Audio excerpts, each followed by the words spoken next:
2023년 2월 18일 토요일 매일 성경 묵상하게 될 말씀은 마태복음 12장 9절에서 21절입니다. 제목은 치유와 경계입니다. 오늘 본문에서는 같은 안식일에 있었던 두 번째 이야기가 소개됩니다. 예수님과 제자들은 있던 곳을 떠나 마을에 있는 회당으로 들어갑니다. 장소는 바뀌었지만 시간은 여전히 안식일입니다. 예수님과 바리새인과의 갈등은 고조됩니다. 회당에 들어간 예수님은 갑작스럽게 등장한 손 마른 사람을 만나게 됩니다. 당시에 바리새인들은 작심하고 예수님에게서 더 구체적인 고발거리를 찾으려고 했습니다. 그들의 시선에 손 마른 사람이 포착되고 안식일을 어기는 더 확실한 증거를 확보하기 위해 예수님께 안식일에 병 고치는 것이 옳은지 단도직입적으로 질문을 합니다. 안식일에 치유를 금하는 것에 대한 정확한 율법적 근거는 찾을 수 없지만 유대 전통에서 암묵적으로 내려온 주제였습니다. 안식일에 치유가 허용되는 경우는 생명과 직결된 경우뿐이었습니다. 이날 안식일에 회당에서 만난 손 마른 장애는 생사 문제와 무관했기 때문에 바리새인들은 예수님을 고발하기 위해 이용합니다. 바리새인들은 안식일이 하나님의 안식을 경험하는 날임을 인정하지 않았습니다. 이들은 오히려 안식일 법을 안식을 주신 하나님 뜻보다 더 우선시했습니다. 그런 바리새인의 의중을 알고 계신 예수님은 또다시 수사학적 질문을 통해 바리새인의 어리석음을 들춰냅니다. 예수님은 안식일에 구덩이에 빠진 양을 구하는 비유를 가져와 말씀하십니다. 그러면서 안식일에는 생사의 문제만이 아니라 선을 베푸는 일이라면 얼마든지 가능하다라고 말씀하십니다. 이때 예수님이 말씀하신 선은 하나님의 자비로 주어지는 참된 안식을 경험할 수 있는 일의 결과를 의미합니다. 즉 생사가 걸린 일만이 아니라 하나님의 자비의 성품을 경험할 수 있는 모든 일을 포함한 것입니다.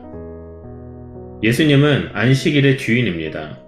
따라서 안식을 위해 하시는 예수님의 모든 일은 곧 선이 됩니다. 이런 예수님의 모습은 안식일 법에 매여 선을 행하기를 거부하는 바리새인들의 율법적인 태도와 대조됩니다. 예수님은 말씀을 마친 후 주저하지 않고 손 마른 사람을 치유해 주십니다.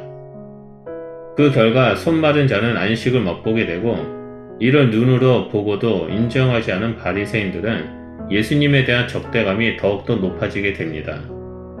그 결과 이제는 비난하고 고발하는 수준을 넘어 예수님을 죽이고자 서로 머리를 맞대기 시작합니다. 여기서 우리가 주목해야 할 것은 바리새인의 행동입니다. 그것은 바로 14절의 나가서입니다. 이들은 예수님과 함께 있는 회당 안에서 밖으로 나갔다는 것입니다.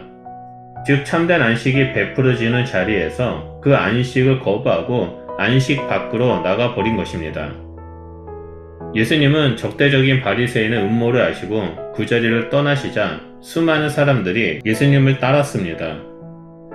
예수님은 치유를 필요로 하는 모든 사람의 병을 고쳐주시고 그들에게 경험한 일들에 대해 나타내지 말라고 경고하십니다. 그리고 나서 마태는 이 같은 예수님의 치유 사역을 이사야서 42장의 성취로 인용합니다. 마태가 인용한 말씀은 종의 노래로 알려진 이사야서 42장의 말씀입니다. 이 중 42장 1절에서 4절의 말씀을 인용합니다. 마태는 인용된 말씀을 통해서 메시아의 정체성, 즉 예수님이 하나님의 뜻을 성취하는 하나님의 종이라는 사실을 증언합니다. 인용된 이사야의 예언은 성령을 주심으로 이방의 심판을 알게 하기 위해서라고 18절에 나옵니다. 이것은 예수님의 사역으로 유대인이 구원과 심판을 경험하듯 장차 이방인도 그럴 것이라는 말씀입니다. 이어서 메시아 사역의 특징이 이어집니다.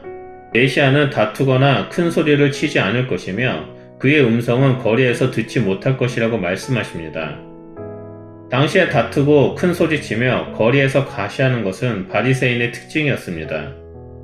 메시아는 바리새인과 똑같은 방식으로 대항하거나 보복하지 않으시고 사랑으로 대하시는 것을 볼 수 있습니다. 이 예언의 말씀처럼 예수님은 음모를 꾸미는 바리새인에게 대적하지 않고 조용히 그 자리를 피해 나오셨습니다. 예수님의 치유를 보고 따르는 사람들의 기대감과 지지를 얻고 권능을 나타내며 내가 메시아다라고 하시는 것이 아니라 오히려 사람들에게 침묵을 명령하시면서 이사야의 예언을 성취하셨습니다.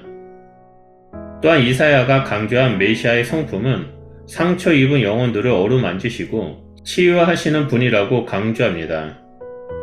20절에 상한 갈대를 꺾지 아니하며 꺼져가는 심지를 끄지 않으시는 예수님의 자비와 은혜는 동일하게 이방인에게까지 미치게 됩니다. 이를 위해 예수님은 이 땅에 오셨고 하나님 말씀에 죽기까지 순종하셨습니다. 이런 예수님을 메시아로 받아들이고 믿는 자들에게는 하나님의 안식을 누리게 됩니다.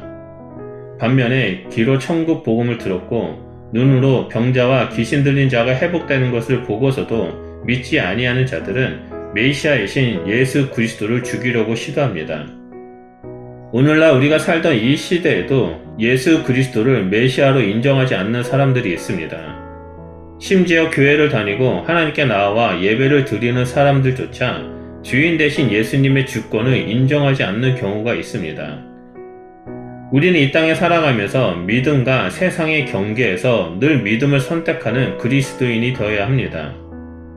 그러기 위해서는 매 순간마다 예수님의 주권을 인정하며 믿음의 길을 걸어가고 있는지 되돌아봐야 합니다.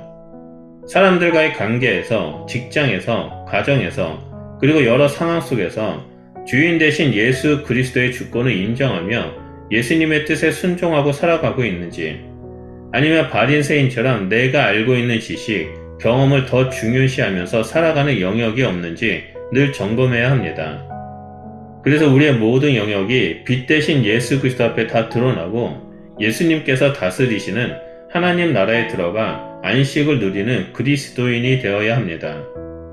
오늘 묵상 말씀을 기억하면서 매 순간마다 예수 그리스도를 선택하고 승리하는 삶을 살아가는 주의 백성이 되시길 바랍니다. 기도하겠습니다. 하나님, 오늘 말씀을 통해서 우리의 삶의 주권이 되시는 예수님의 모습을 보게 해주셔서 감사합니다. 예수님을 인정하지 아니했던 바리새인들은 예수님을 죽이려고 했던 그 모습을 통해서 우리 안에 있는 모든 영역 가운데 혹시나 예수님의 주권을 인정하지 않는 부분이 있는지 다시 한번 되돌아보는 시간을 갖습니다. 성령 하나님, 우리 가운데 계시하여 주셔서 우리 삶의 모든 영역이 우리의 주인 되신 예수 그리스도를 따라가는 삶이 되게 하시고 예수 그리스도 안에 머물며 참된 평강과 안식을 누리는 자가 될 수 있도록 역사하여 주시고 계시하여 주시옵소서.